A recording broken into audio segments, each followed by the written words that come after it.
It's one of pro wrestling's great authors. His name's Ian Douglas. He's done about 6 fabulous books, and we're going to talk about all of them on the Outdated Wrestling Hour. Sit close to the radio, you young kids, and learn something for once in your lives.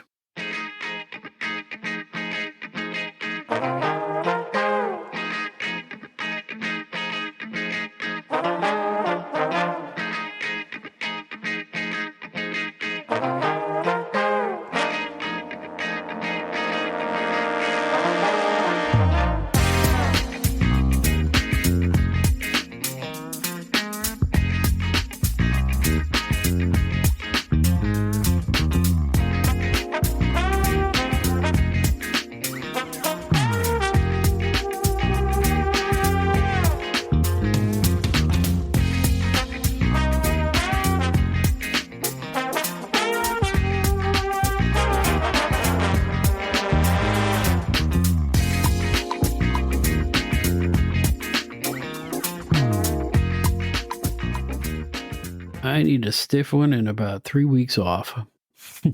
Hi, my name is Bob Smith. You might remember me from my days when I was successful at the Pro Wrestling Illustrated Company and Associated Wrestling magazines. And this is the Outdated Wrestling Hour. Welcome back. Okay, now I run these shows in a bunch of different ways, all right? I'll give you a little behind-the-scenes peek here. Sometimes I do the intro, I do an interview, I do an outro, right?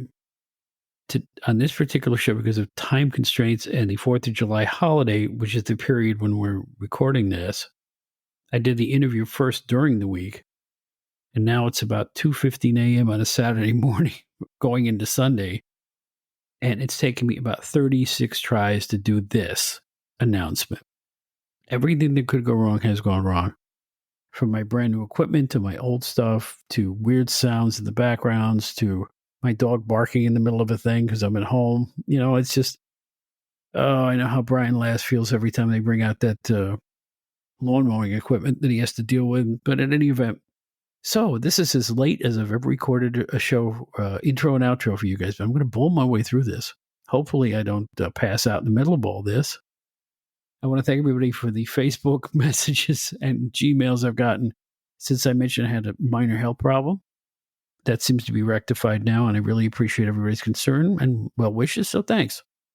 So anyway, it's not all bad. We'll be back in a couple of minutes. I hear my cat in the background. Nothing's working right. Let's get to Joe Walsh's commercial announcement, and then we'll get on to the entertaining part of the show, which is author Ian Douglas, who has done such fabulous work on a handful of wrestling biographies with more to come in the future, and a very engaging, very learned, very fascinating gentleman. So let's take a break and we'll be right back. Don't go anywhere. I got enough problems, okay? Stay there, will you, please?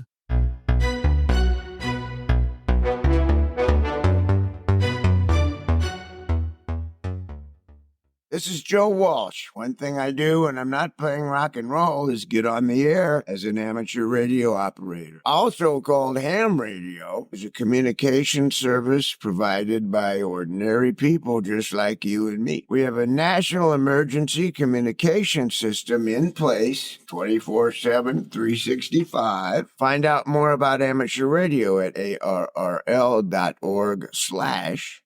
is ham radio? See you on the air.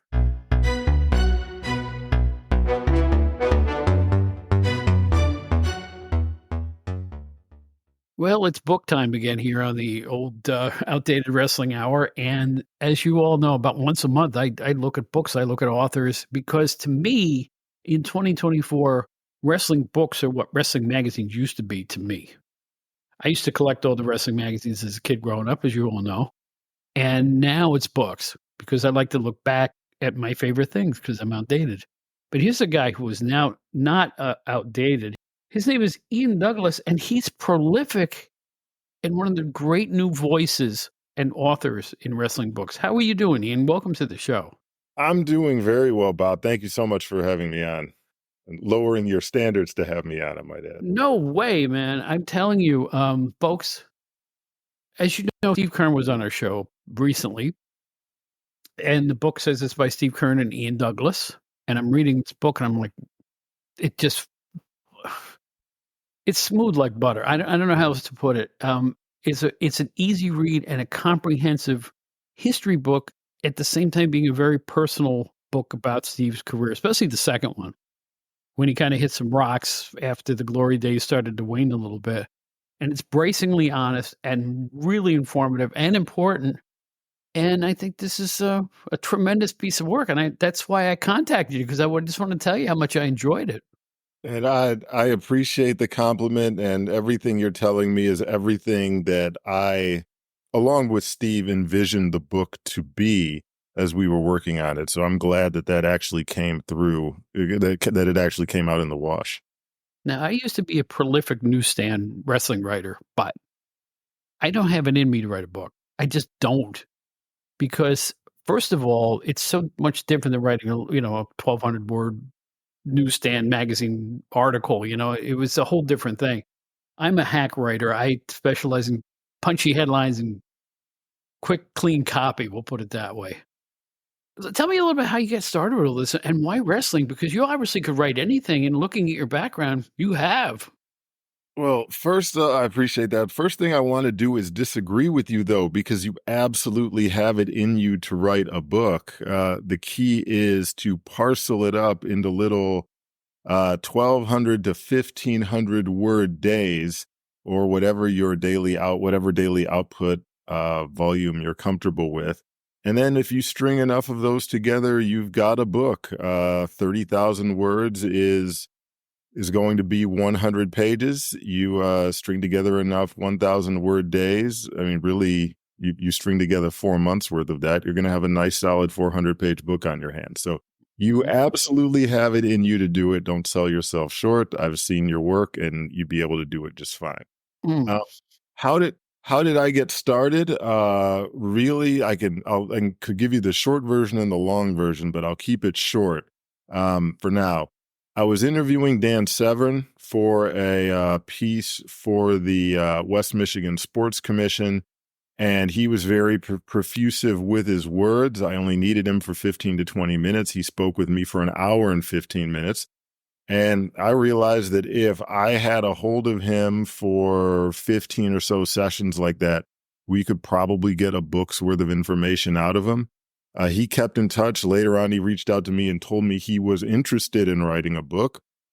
And since I'd already had that thought go through my head pertaining to him in particular, I told him, well, if you give me the next 2 weeks, I think I can get a book out of you. And that's what we did. And the result was The Realest Guy in the Room, The Life and Times of Dan Severn. So that was my first foray into book writing, was through Dan. Wow. Okay. But looking over your list of accomplishments as a professional, I'm like floored that someone of your stature chose wrestling and you kept going. That was your first wrestling book. There's a handful. Why not just tell us what you've written and what wrestlers you've collaborated with so far? Oh, sure, in order.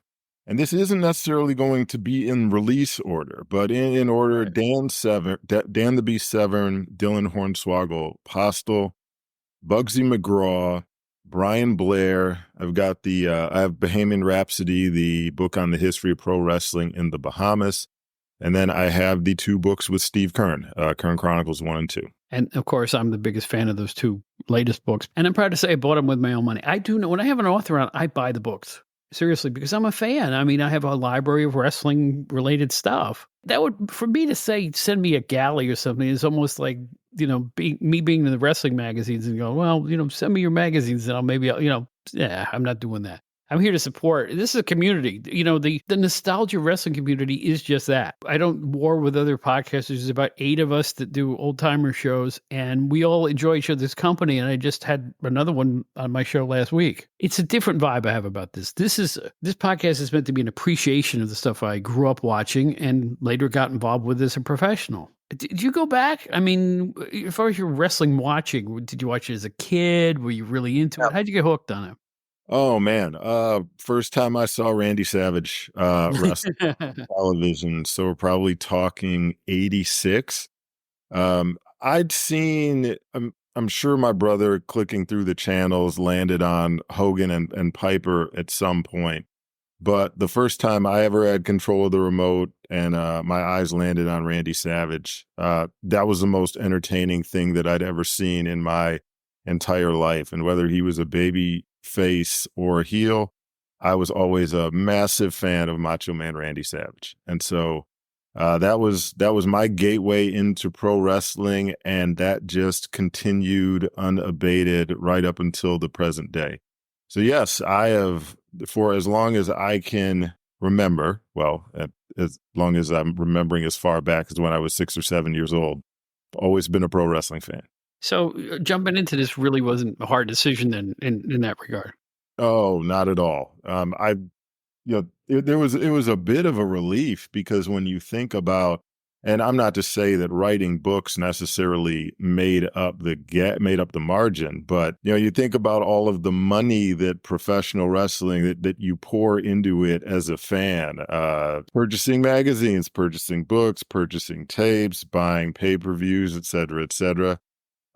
It was nice to get into this, and then opportunities came my way that I may even be in the black with respect to my pro wrestling fandom because of some of the opportunities that have come my way, which is fantastic. So now it feels like more of a give and take relationship as opposed to me just pouring my own money into it. Nice. That's nice to hear. It really is, because you know what? Publishing's not easy, especially these days. You actually answered a question before I had a chance to ask it, in that, has it been worth it in terms of an advocation? And apparently it has. And, so obviously you're looking forward to doing a little more of this stuff, I'd imagine. Well, that's the thing. I'm glad you gave me an opportunity to elaborate on that a little bit, because I actually view the books as a lost leader. The only book I make any money off of at all is when people purchase Bohemian Rhapsody. Everything else, 100% of the money goes to the wrestlers. And I do that for a few reasons, one of which is just to keep me honest, and so that we have a very trusting relationship. With pro wrestlers, you're generally dealing with a lot of people who've had contentious relationships with promoters and bookers, and they've been screwed. Most of them have been screwed more than once. It doesn't get a lot more simpler than every penny that comes in after expenses are recouped goes to you. I'm not keeping any of it. That's very straightforward. Now, I consider the books to be a lost leader because, thanks to the extent that I've achieved any semblance of name recognition as a result of the books, I met Oliver Bateman, who is a fantastic writer. He writes the wonderful in the sense that they're well written. It's unfortunate that they need to be written, but he writes the well-researched wrestler obituaries for The Ringer. Thanks to making his acquaintance, he got me in touch with Josh Scholmeyer, got me writing for Mel Magazine while it was still up and running. He got me writing for Men's Health Magazine. He got me writing for The Ringer. So I owe a whole lot of my opportunities writing about wrestling to my relationship with Oliver Bateman, and that's all owed to the fact that he really enjoyed the Bugsy McGraw book, and we had an exchange that it could have been a very contentious exchange, but instead it was the gateway to a wonderful friendship, and it's been financially beneficial to me as well. Nice. Well done, sir. I mean, that's half the battle. If it's worth your time in every conceivable way, aces, because it's like, publishing's tough. I have been in it. I was in it until April of 2021, all this time. I actually edited an entertainment magazine in Long Island for 17 years before I'm doing what I'm doing now. I'm doing something entirely out of publishing for the first time in my whole adult life, really. And it was hard walking away from it, but I'm an old print guy, and print is dead. It's dying even quicker, and it's a sad thing because, like you, some of my best memories were going to the candy store and seeing what the new wrestling magazines had on the covers, So, times change. Information is disseminated, in various ways now. The problem, as I see it, is too many people don't want to pay for that information, and that's a dangerous thing that's going on, I think. Yeah, it's true. I honestly, because I'm not motivated by money, I'm motivated entirely by the challenge of it and just testing myself. Mhm. And the Bahamian Wrestling History book, that was the one I really, really, really wanted to write the entire time. I wanted to tell the story of pro wrestling in my mom's home country. The first wrestling event I ever attended live was a PWF show, one of Steve Keirn's shows. Dusty Rhodes was headlining against Fred Ottman in Nassau Stadium. Scott Hall was on the card. Scott Levy was on the card. Mike Graham was there. It was one of the, if we didn't happen to be visiting the Bahamas that week, I was never going to see that show, and none of this happens. And that was Dusty's one return engagement in Nassau before he went on to the World Wrestling Federation. But for the fact that happens, this interest doesn't get generated, this book doesn't get written, and I wanted to know the full story, so I tracked down everyone I could. That involved interviewing more than 40 people and spending a whole lot of money to gain access to the archives of the Nassau Tribune and the Nassau Guardian. And I felt like a huge weight had been lifted off my shoulder once it was released, because I also felt a sense of responsibility to write it once I had it on my brain.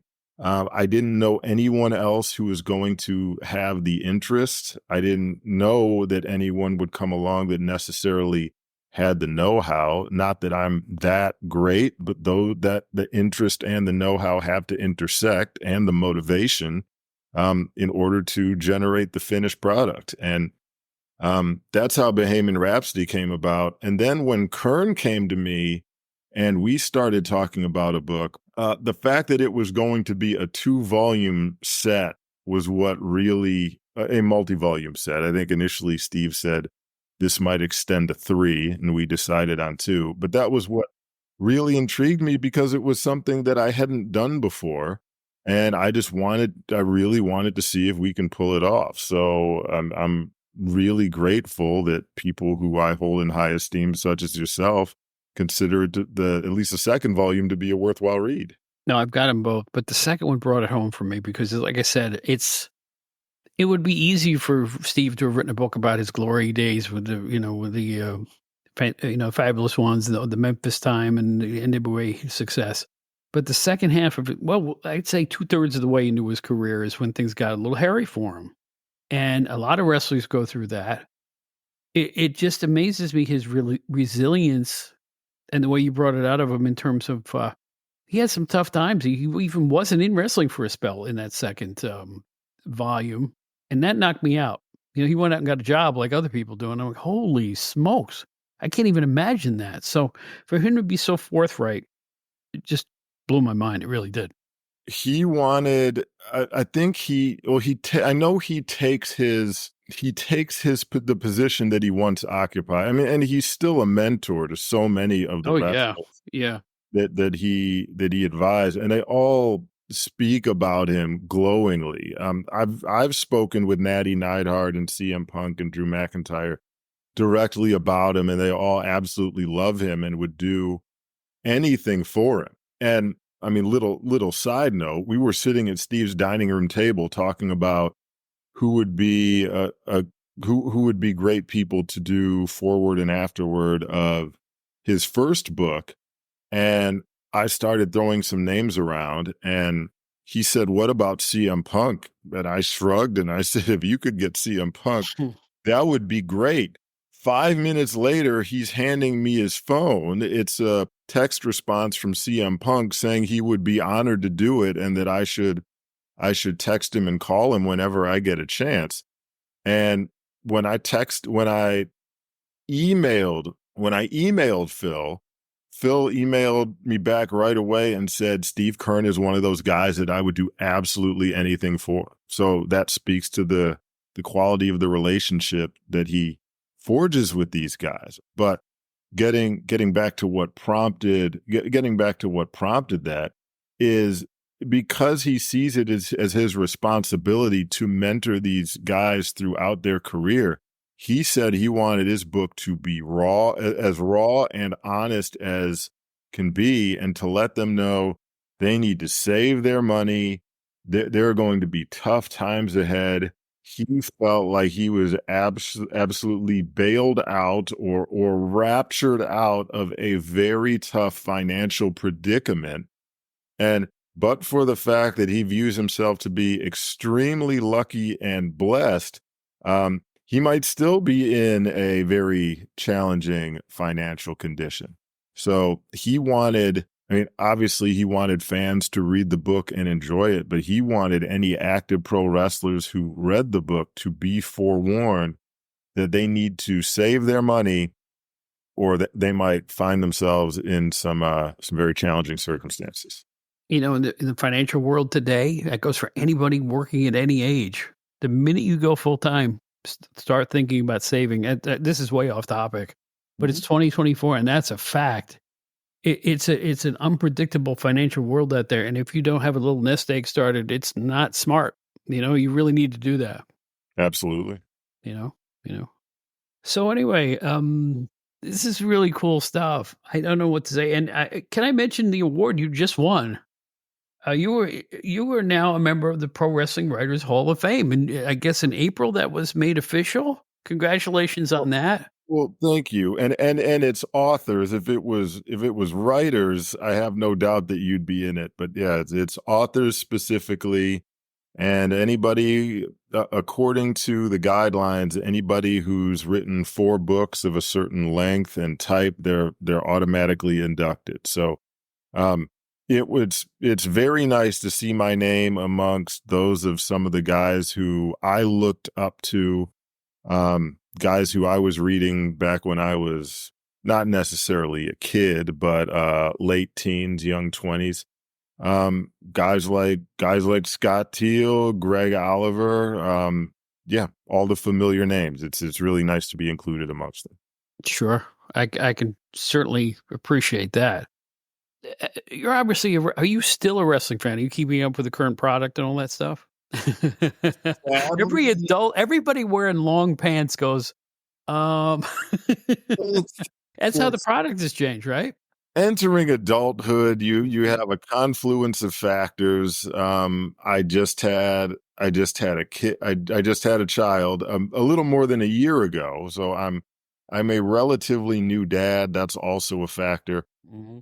And you start looking at the value of your time, the limitations on your time, and how you want to use it, and or how it can be best utilized. And I was already one of those guys. It is very challenging for me. My dad always told me, anytime you're just sitting around watching something, you need to think about whether or not that's the best possible use of your time, if you're just passively engaging with something.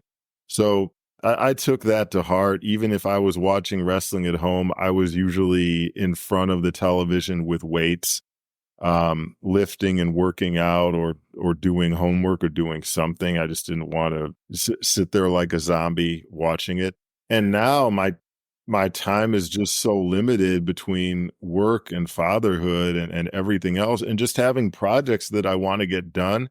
It's tough to just sit there and devote time to watching wrestling and really paying attention to it. So that may be one factor. And I say that as sort of a caveat, because I also don't enjoy the product nearly as much as I used to. Maybe that's because, I mean, maybe it's natural that you look at the guys who are older than you when you're a kid, and they're your heroes and you aspire to be like them. Or you look at the guys who are the same age as you, and they can serve as sort of like the avatar or the proxy for you on screen. And right now it's looking at a bunch of guys that are, quite frankly, significantly younger than me, a lot of them, but also wrestling in a way that I just don't find all that appealing. And so, yes, that was a very long-winded way of saying that I do not watch wrestling or enjoy wrestling as much as I used to. Well, there you go. First of all, it's not as succinct as it used to be. When you and I were younger, it was an hour-long show. Now you Yes. have to devote an entire Monday night or an entire Wednesday night or whenever it's on, basically, and it's become long-winded.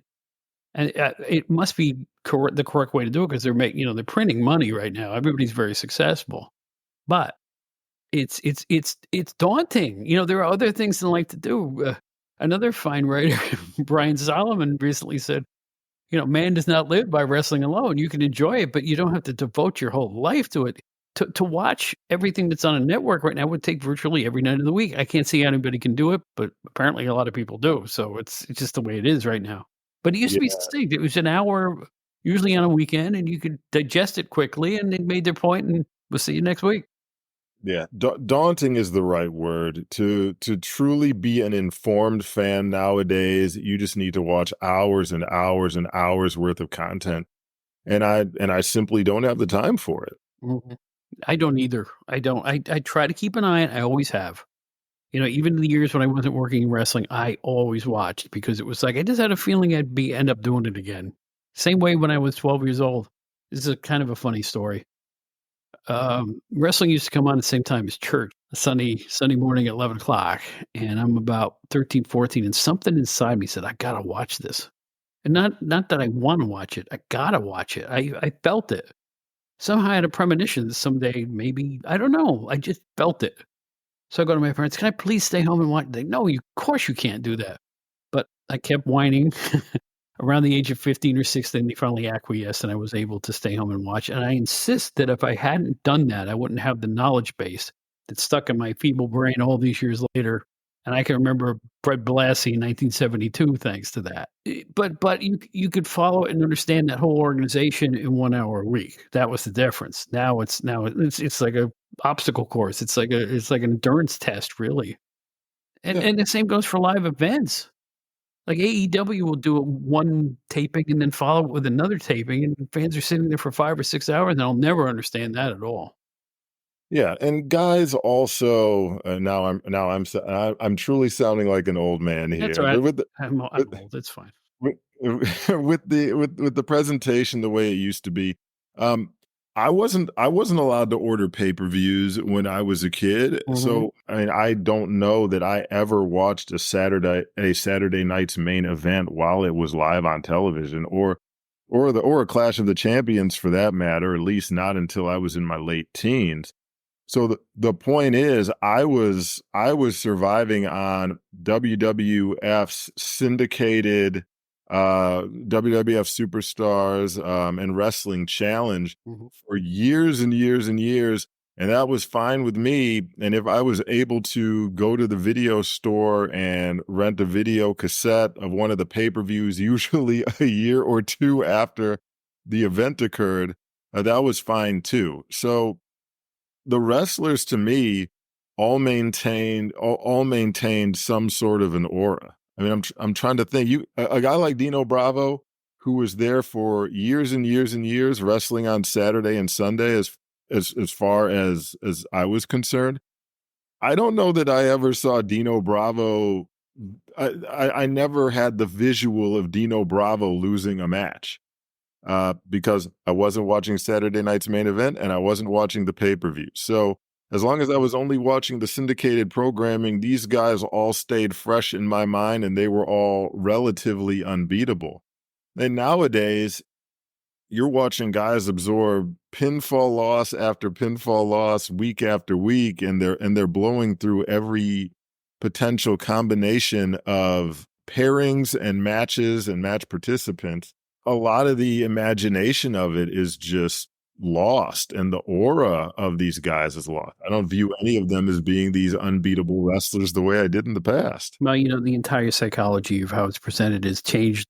It's completely different now, and I feel like I'm shouting into a cave, but, to me, the psychology meant a lot. The suspension of disbelief means even more. I think it was a big key to why fans were into wrestling in the old days when you could get lost in that fight that you're looking at. And that was a key word, the fight you're looking at. Now, a lot of it looks very orchestrated and very more like a gymnastics fest rather than an actual fight, which I don't particularly cotton to all that much. And, but here's the problem. I can't damn anybody and the kids who are watching it these days for enjoying it because this is what they know. This is what's on now. I can't expect somebody to go watch side headlocks and body slams like I did when I was growing up. It's all changed. The personalities seem to be way more than the athleticism, even though the athleticism has never been greater. I think today's athletes are the best I've ever seen in the ring. I don't know if you'd agree with that. It's just, how they're used is a little funky, but other than that, I can't take away the talents of these unbelievable wrestling stars these days. You have to operate under the assumption, at least I do, that whatever factors coalesced to bring us the form of wrestling that we have now, it was a natural evolution given everything that's going on, whether it's an increase in programming, whether it's the exposure of the business, which was bound to happen no matter what.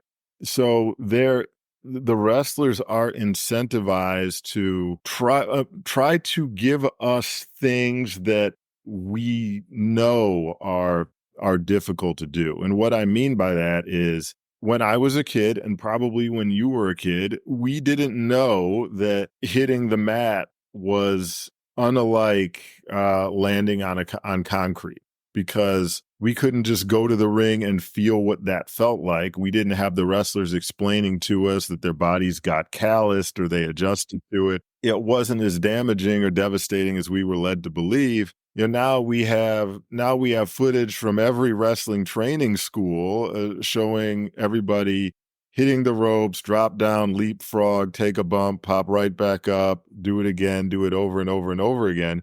And you realize, okay, that's not as painful as it initially looked, especially if they're not selling. So what can the wrestlers do now? I mean, unfortunately, this sort of leads us into ECW territory. What can the wrestlers do now where they can demonstrate that this really hurts when we know certain things don't hurt as much as we were led to believe? Well, you take a staple gun to the forehead. Yep, that hurts. I know it hurts. I'm not signing up for that. So, I mean, that becomes a proxy for guys taking bumps like they used to. We know that hurts. Guys running around and doing flips. I don't even like doing flips into a swimming pool. So when guys are doing a bunch of gymnastics, that's something that the average fan can't do. And I'm sure they sort of feel the need to do these things so that they can say, well, here I am doing things that an ordinary person can't, because that's the only way to attract eyeballs, because it's not enough to simply take a bump, because fans know it doesn't hurt the way they used to think it hurt, if that makes sense. It does make sense. The door, the curtain has been flung open very wide. The whole mindset of a wrestling fan has changed. When I was a young tadpole, I'm very old. There are younger faces on coins, but I will say that when I was a kid watching at my local arena, it was, boy, this good guy's got to beat that bad guy. He's a louse. We can't let him beat people up the way he does. That was the mindset. That was it. That was the selling point of the whole thing. Now fans sit the third row and they are booking along with the promotion. They're saying this guy's not getting pushed. This guy's not getting used right. When are they signing this guy? When are they signing that guy? Oh, there was a fight backstage, and I'm going to comb the internet to find out the travails of all that. It's entirely changed. Everybody's backstage now.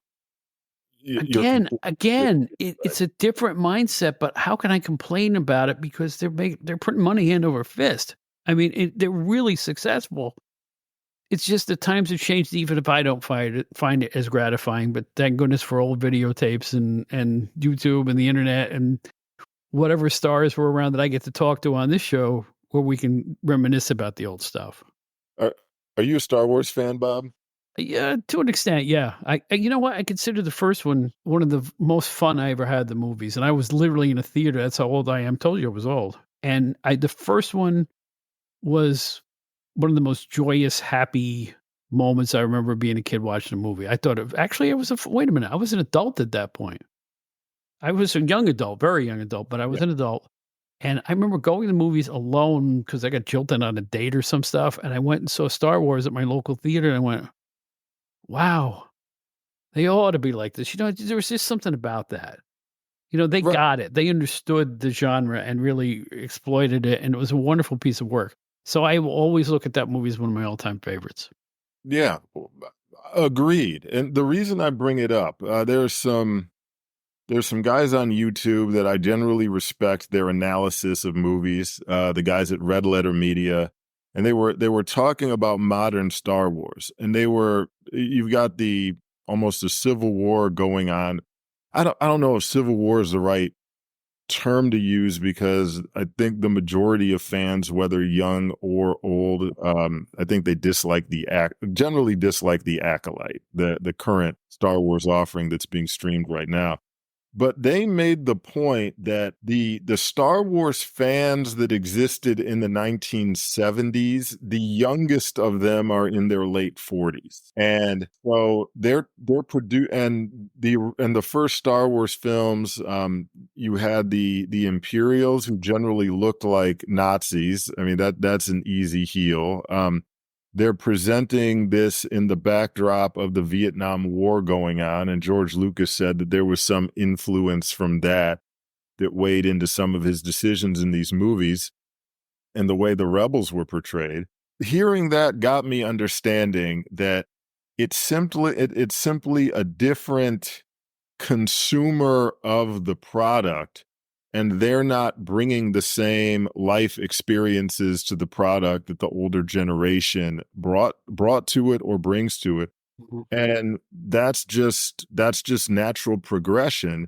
That doesn't mean we have to like it, and that doesn't necessarily mean that Lucasfilm is doing the right thing with some of the decisions they're making, but they're probably thinking that they need to try to appeal to this younger generation. And it's sort of like when Steve Keirn's at FCW, and he's talking to the trainees, and he said, "You guys need to go back and watch some old matches." And they said, "Oh, you mean like John Cena's?" Well, and that's when it occurred to him, like, oh wow, these kids aren't growing up on Flair and Steamboat, or if you're a Puroresu fan, they're not growing up on Tenryu and Saruta. To them, a John Cena and Edge match is a really old match, and that was how they were introduced to wrestling. I pine for the days of Buddy Blassie as a worker, and John Tolis and Chief J. Strongbow and Bruno Sammartino, because that's what I cut my teeth on, that whole era there. I can't expect today's youth to even have an inkling about what that stuff was. And I keep forgetting that. You have a tendency to forget. You base it off of your own experiences, but not everybody's been around as long as you have, So it's like, yeah, I get that, because it's like, my gosh, we're talking, what, 7 decades at this point? 6, 7 decades? Right. Sure. No two fans are going to look at it alike, especially the older fans. Right. What thrills me, though, is when let's say Raw comes on a Monday night, and I'm looking at the crowd, and all the kids, have all their stuff on, and they're in the middle of that crowd, just that gray-haired guy and his gray-haired wife. And I'm like, wow, in the 8th row or something like that. I'm like, there they are. Just, how long have they been watching this stuff? That always intrigues me. It's like, because they look out of place, but you see them on every show, which means there are some people, and this is why wrestling is a singular animal. Wrestling fans are the most loyal sports fans there are, because they've been fed a lot of different stuff over the years they didn't even like, but they keep coming back again and again and again. They really do. I think most wrestling fans are fans for life. Even though I'm not enamored with the current product, doesn't mean I don't watch it. So you know what I'm saying? It's like loyalty. They're amazing how loyal fans are. You have 50-year-old men out buying championship belts. I don't even get the mindset, but there they are. So, and I think that's kind of cool. Life's short. Enjoy whatever you can get out of this stuff. Yeah, and to your point, life is short, and get the enjoyment you can. No one can take my memories away, and Right. YouTube is a wonderful thing. If I want to go and watch Saruta pass the torch to Misawa again, I can go on YouTube and watch that. If I want to watch Randy Savage beat Tito Santana for the Intercontinental Championship in the Boston Gardens again, I can go back and watch that, and I can still find myself enjoying it like I enjoyed the match when I was a kid. So just because I'm not getting the new content that's exactly like the old content I enjoyed, that doesn't mean that I can't find enjoyment in the old stuff. And it's sort of like I'm from the Metro Detroit area. I'm a Detroit Pistons fan. The bad boy Pistons, those guys were heroes to me. They won those championships when I was 9 and 10 years old. In my life, that was a magical time, defeating Boston and LA and holding off Chicago. The 2004 Pistons championship, that was still extremely cool. It wasn't quite the same. These guys weren't my heroes, but they represented the city, and that was great. If the Pistons, by hook or by crook, somehow manage to win another championship before I die, I'm going to cheer for them. I'm going to be very happy for my hometown. But at this point, I'm watching kids. I play Right. basketball. I'm going to be watching people who weren't alive when the Pistons won their last championship in 2004. And I need to come to grips with that. As you age, these things just don't continue to stay the same. And that's just part of life, and that's okay. I can watch Detroit beat LA again on YouTube if I have the urge to do so. Thinking back to my writing career and thinking of your writing career, I want to blow some smoke at you. I've read the Keirn books, and you got it going on, man. I mean, you really do, because I still read everything I can get my hands on, and from books to newspapers to magazines, and I see standards flagging from when I was a professional. Not with you, man, because you've got all the style, the syntax, the clarity. It's just it blew my mind, and that's why I started asking Steve about you, because it was like this is about as good as it's my favorite. The volume 2 is my favorite wrestling book of this year so far, and Thank you so much. nothing's come close to it. There have been some good books, but boy, this one just knocks me out. It's so detailed and so true to life, and you feel like you know Steve after you get done writing the book, and I think a lot of that's thanks to you. Oh, thank you. It's high praise. Let's say 99% of that praise should go to Steve for having lived that life. When someone has lived that life and they're as honest as Steve is, and they're providing me with the material, and of course he and I have to have a certain amount of trust and comfort with one another for him to be willing to share all of those details. Yeah, it's aside from that, what I will take credit for, and it isn't necessarily a secret, it's more of a responsibility, is that I try to approach it from the standpoint that I read books. I like books. I want to put myself in the shoes of a consumer of the book and a reader of the content.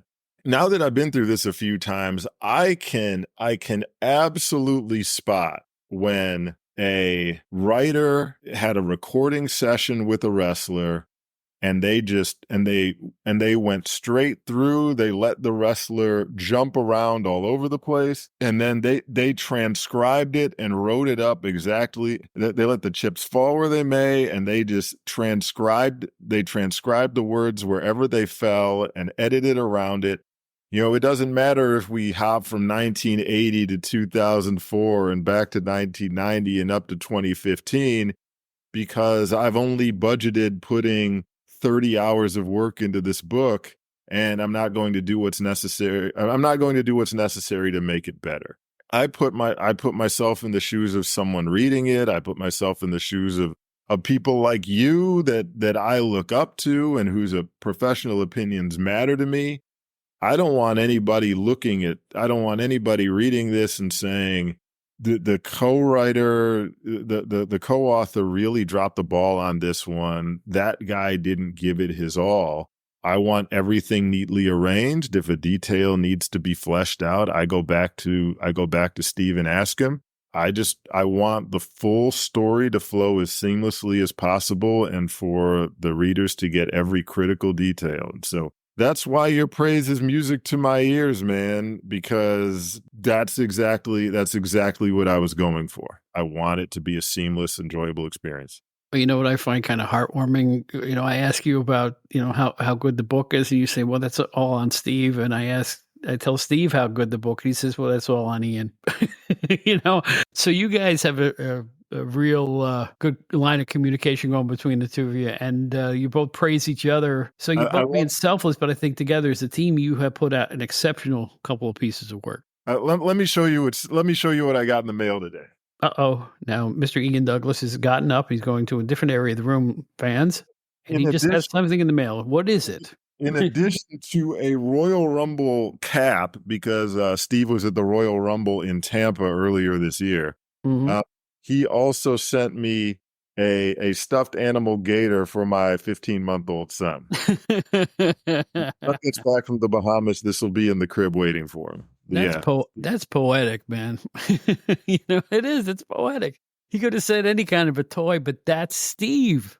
That's part of him. Yeah. That's so cool, man. You know what's weird too? I met a lot of people during my PW.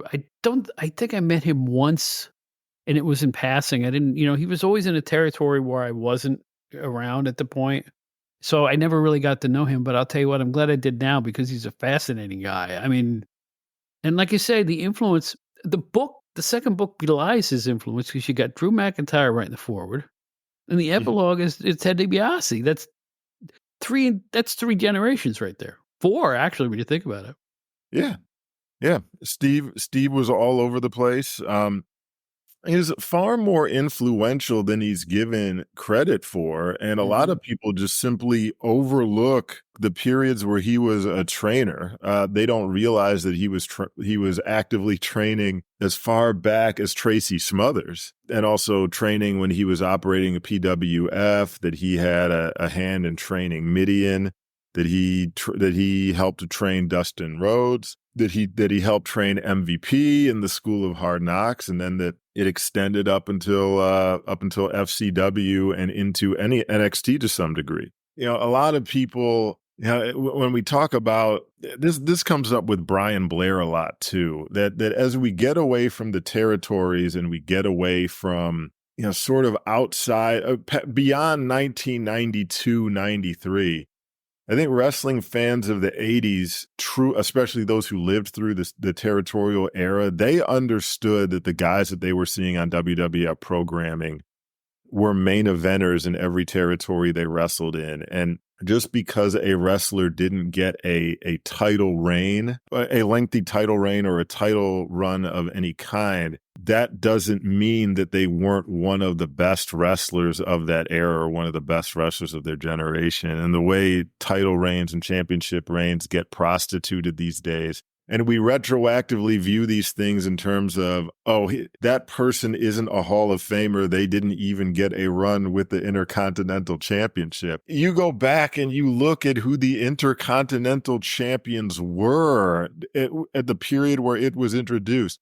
Pat Patterson, not in order, but Pat Patterson, Don Morocco, Pedro Morales, who'd already been the WWF champion, Ken Patera, Savage, who was older than Hogan at the time, which should dispel the myth that the Intercontinental Championship was always for the up-and-comer. I mean, it was primarily to have a quality main eventer, usually a heel, with a belt to headline the B house shows to offset the fact that the WWF liked to have baby faces that had very lengthy world championship runs.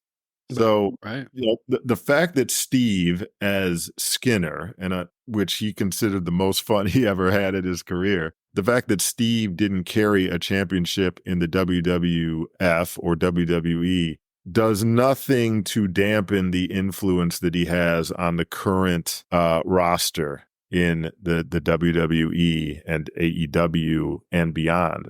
You could make an argument that he's one of the most important figures in modern wrestling simply by virtue of who he trained and how he trained them. Oh yeah, he's a double threat, both for the performer and then his. You know what? He's like a great baseball player who became a manager. He goes in the Hall of Fame as both, right? You know what I'm saying? Right? It's a good analogy, I think, because it's like he. Most people don't know that the second part of his career that you just described. And I think these books go a long way to informing people about that. And it'll open up a lot of people's eyes. Yeah, and there's the portion of the book. I mean, I'm far from spoiling everything, but he's a guy who was trained, so to speak, by Hiro Matsuda in the way that training was conducted back then. He's very honest and he says, look, Hiro Matsuda didn't train me. The guys who trained me were the first guys I really worked with who called everything in the ring. All Matsuda did was torture me. And I didn't have time to torture everyone and haze everyone and give somebody some sort of painful indoctrination into the world of wrestling. I needed to be able to put competent guys in the ring as quickly as possible. I didn't have time to beat everybody up as a way of getting them to pay their dues. So the fact that he was actually in that era, the fact that he was actually all about training guys to making them competent instead of beating them up in a Hiro Matsuda Stu Hart sort of way was a very novel thing. At that point, yeah, absolutely. Even the training centers they have now, they really put them through their paces in the beginning. It's like, only the cream rises to the top. You have to have, intestinal fortitude to even take the punishment of training, let alone wrestling. Yeah, and when he talks about running the ropes, how he had to learn to adjust his pricing based on the fact that if he had people run the ropes too early, they would never come back. And so he shouldn't have them pay in installments. Now he has them pay. Then he went to having them pay everything up front, and they could come as many times as they wanted. And that way, he became a better trainer because he wouldn't hold back. Like in the same way, because, and this is a clumsy analogy, but there are things like that can make you better at your job and make you better at delivering a quality product.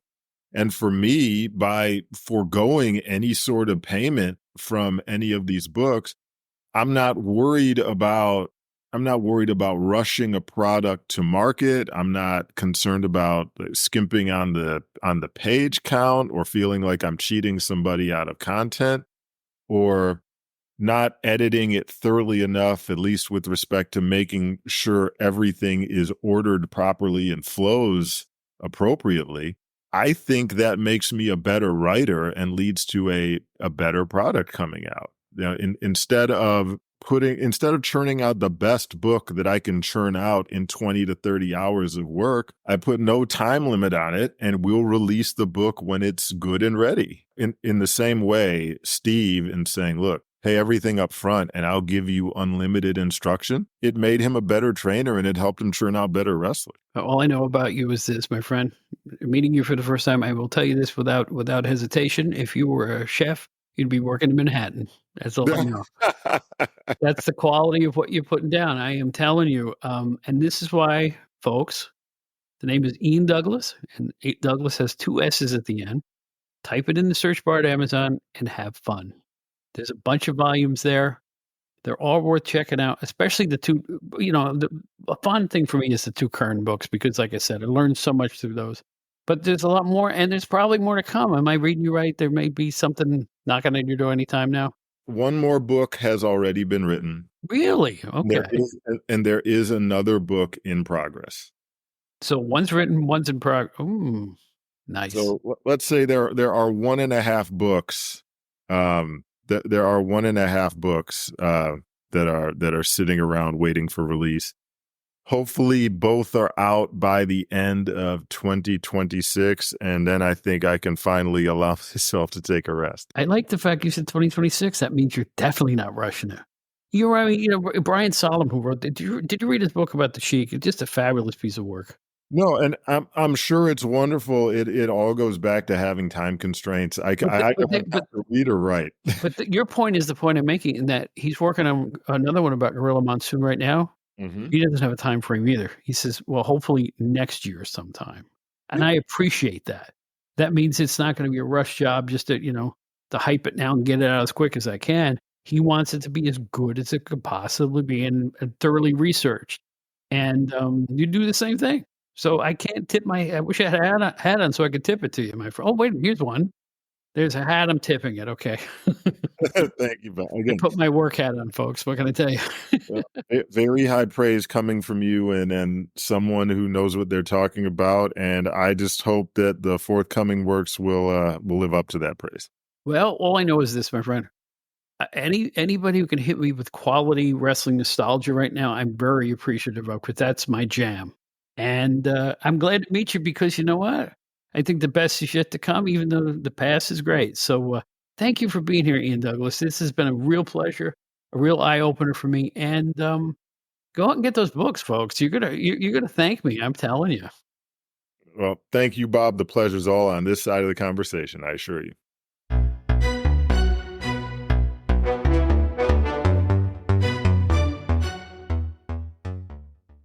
Ladies and gentlemen, Wrestling Fans International Association is back. That's right, the premier fan club association of the 1970s and 1980s has been revived and is back in business. Join today. It's free at thewfia.org.